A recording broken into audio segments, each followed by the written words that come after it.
नमस्कार दर्शक हो, कुलस्वामिनी Yamai. Maharashtra live TV news चॅनलच्या बातमीपत्रामध्ये आपल्या सगळ्या दर्शकांचे अगदी मनापासून स्वागत. आपण पाहत आहात Kulswamini Yamai. Maharashtra live TV news.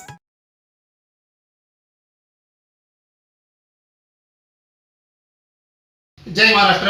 आज आपण वापगाव तालुका खेड जिल्हा पुणे या ठिकाणी आपण आलेलो आहोत आणि आज एक भूतपूर्व एक तत्वज्ञानी कार्यक्षम आणि कर्तव्यशील कामगिरी करून एक कोयनेरी हिरा या वापगावमध्ये ज्या वापगावमध्ये अहिल्यादेवी सुसंस्कृत करण्याचं कार्य ज्या महान व्यक्तींनी होळकर राजांनी राज्य करताना हातावरती खरडा हातामध्ये भाकर घेऊन ह्या भौगोलिक परिस्थितीत राज्य केलेलं आहे आणि त्याच मातृभूमीमध्ये काही हिरे जन्माला येतात आणि त्यांच्या कर्तृत्वाच्या व नेतृत्वाने वक्तृत्वाच्या जोरावरती समाजाची मनं जिंकण्याचं एक महान कार्य करतात. आता आपण वापगाव या ठिकाणी किरण दादाभाऊ कराळे पाटील यांच्याकडे आपण आलेलो आहोत आणि त्या म्हणजे महाराष्ट्र लाईव्ह टीव्हीच्या पुढे आपण त्यांच्या कथा आणि व्यथा घेणार आहोत. जय महाराष्ट्र. नमस्कार. कराळे पाटील, शालेय आणि महाविद्यालयीन जीवनात होणाऱ्या संस्कृतीतून काही चित्तवृत्ती प्रोज्वलित होत जातात आणि त्यातूनच खऱ्या व्यक्तिमत्वाचा जन्म होत असतो. तुम्ही हुशार आहात, तत्वज्ञानी आहात, कार्यक्षम आहात आणि शैक्षणिक क्षेत्रात नावलौकिकता करून तुम्ही आज एक उद्योग व्यवसायाकडे वळालेला आहात. त्या अनुषंगाने आपलं ध्येय आणि मानस काय होतं? ध्येय आणि मानस एवढंच होतं की पहिल्यापासून एक घरात व्यवसायाची एक संकल्पना घेऊन आम्ही सर्वजण भावापासून जो व्यवसायाचा आमचा बेकरी व्यवसाय पहिल्यापासून होता. त्यापासून एक शालेय जीवनात शाळा शिकत असताना एक कर्मवीर अण्णांचं एक ब्रीद वाक्य होतं, कमावा आणि शिका. या कमावा आणि शिकाच्या एक वाक्याला एक रयत शिक्षण संस्थेच्या शाळेत आम्ही शिकलो. त्या याला घेऊन आम्ही पुढं व्यावसायिक धोरण जोपासले, त्यानुसार शाळा शिकलो. शाळा शिकत असताना 10वी सुटल्यानंतर एक ITIला प्रवेश घेतला. ITI झाल्यानंतर एक काहीतरी पुढे शिकायची जिद्द होती. त्या शिकण्याच्या जिद्दीमध्ये एक पॉलिटेक्निक डिप्लोमा असेल त्या ठिकाणी ॲडमिशन घेतल्यानंतर ते पण कंप्लीट केलं. त्यानंतर कंपनीत जॉब केले. कंपनीत जॉब केल्यानंतर एक त्यावेळेस सुद्धा वाटत होतं की याला हे बॉसगिरी याच्यामध्ये आपण भरकटत जातोय, एक आपली एक ग्रोथ काही होत नाही आहे. त्यासाठी एक व्यवसाय करण्याची तळमळ, एक घरातून एक व्यवसायाचं पहिलं एक बाळकडू मिळालं तुम्हाला. बरं साहेब, गरिबाच्या मध्ये जाऊन समाज कार्य करण्याचं एक ध्येय आणि धोरण तुमच्या मनामध्ये अवचंबलं आणि म्हणजे ते तुमचं उद्दिष्ट तुम्ही घेऊन समाजापुढे गेलेला आहात. तर त्या अनुषंगाने आज आपण या कार्यक्षेत्रामध्ये किती वर्षापासून कार्यरत कामगिरी करत आहात?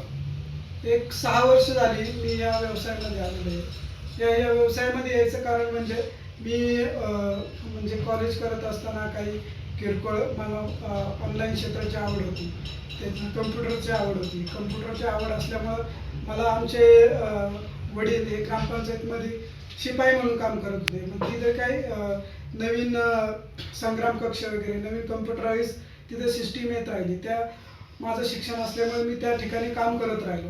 काम करता करता ती आवड निर्माण झाली. त्याच्यातून मी ह्या क्षेत्राकडे वळलो. मला एक आवड निर्माण झाल्यामुळे एक लोकांच्या ज्या समस्या यायच्या, ग्रामीण भागात ज्या समस्या असतात, म्हटलं आपल्या भागात लोकांना काहीतरी देता येईल आपल्याला, आपली एक काहीतरी दातृत्वाची भावना ठेवून मी या व्यवसायाकडे वळलो. आणि या भागात आपलं 4-5 आपल्या भागाची गावं असतील की पंचक्रोशीतली पूर्ण लोक आपल्यावर एक विश्वास ठेवून आपल्या कामावर विश्वास ठेवून आपल्याकडं माझ्याकडे प्रेम व्यक्त करतात आणि माझ्याकडे येतात. त्याच्यामध्ये तुम्हाला आत्मिक समाधान काय मिळते? आत्मिक समाधान म्हणजे काय होतं की लोकांची कामं ही खेळला न जाता ह्या ठिकाणी होतात. लोकांना एक समाधान वाटतं, याच्यातच मला अत्यानंद वाटतो. बरं कराळे पाटील, तुम्ही आता सांगितलं तुम्ही खूप मोठे झालात, झाडासाठी उंच झालात, पण जीवन देणाऱ्या मातीला रक्ताच्या नात्याला विसरत नाही. याचं कारण असं आहे की तुम्हाला जे बाळकडू जे आईवडिलांनी दिलेलं आहे, कारण ज्या आईवडिलांनी तुम्हाला काय केलं की शैक्षणिक क्षेत्रामध्ये शिक्षण हे साधन नसून ते एक साधन आहे आणि ज्या शिक्षणाने माणूस पुढे गेला तेच खरं शिक्षण आहे. तुम्ही आता पप्पाचे तुमचं म्हणजे उपमा दिलेली आहे की बाप माझा कन करी कना बाप नागो रूपी विधेयी सेवेंदना बाप वाल्या पोळ्याची जमात आणि एकेका पैशासाठी तो जरी समजा हिंडत असेल वनवर, पण त्याचे स्वप्न साकार करण्यासाठी तुम्ही काय केलंय, म्हणजे ही कॉम्प्युटर युज, आज विज्ञान हे तंत्रज्ञान जग भरकटलेलं चाललेलं आहे. त्या ठिकाणी समाजाला काय देता येईल ही मनामध्ये मानत ठेवून तुम्ही काय केलेलं, तुमच्या घराण्याची लौकिकता वाढवण्याचं एक नावलौकिकता कार्य केलेलं आहे. आणि तुमच्या घरामध्ये सगळे उद्योग व्यवसाय, कारण माणूस शिकून मोठं होण्यापेक्षा उद्योगाने मोठं होणे आणि काळाची आज गरज आहे. आणि खरं मानलं की तुम्ही आज अल्पवयामध्ये व्यवसाय झालात, कारण जी माणसं पाणी जातात ती नक्की अंतर कापतात आणि जी माणसं डोक्याने जातात निश्चित ध्येय काढतात. शेतात काय पिकते त्यापेक्षा बाजारात काय विकलं जातं याचं महत्व ज्या व्यक्तिमत्वाला कळतंय तो माणूस जीवनात आणि ईश्वर देखील झाल्याशिवाय राहत नाही.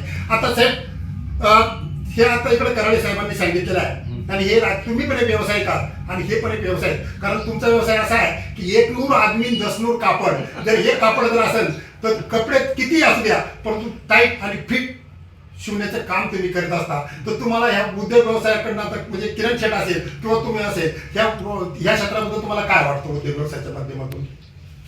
काय होतं ज्यावेळेस आपण काम करत असताना आपण नुसतं पैसा कमवणे हा हेतू न बाळगता जर आपण सेवा म्हणून जर उद्योग केला तर निश्चित आम्हाला पण फायदा होतो आणि पुढील कस्टमरचा चेहऱ्यावरचं हास्य बघून आम्ही आनंद आमचा द्विगुणित होतो. आणि शैक्षणिक क्षेत्रात तुम्ही नावलौकिकता करून आज घराण्याची घरांशाही टिकवण्यात एक महान कार्य केलेलं आहे. तुमच्या कार्याला आमचा असाच लाख लाख शुभेच्छा. जय हिंद, जय महाराष्ट्र. घोडके पत्रकार, महाराष्ट्र लाईव्ह टीव्ही न्यूज. चालू घडामोडींचे अपडेट्स जाणून घेण्यासाठी आपल्या Kulswamini Yamai Maharashtra live TV news चॅनलला जरूर सबस्क्राईब करा, लाईक करा, शेअर करा व कमेंट देखील करा. बेल आयकॉनवर प्रेस करा व नोटिफिकेशन्स मिळवा. पाहत रहा फक्त Kulswamini Yamai Maharashtra live TV news.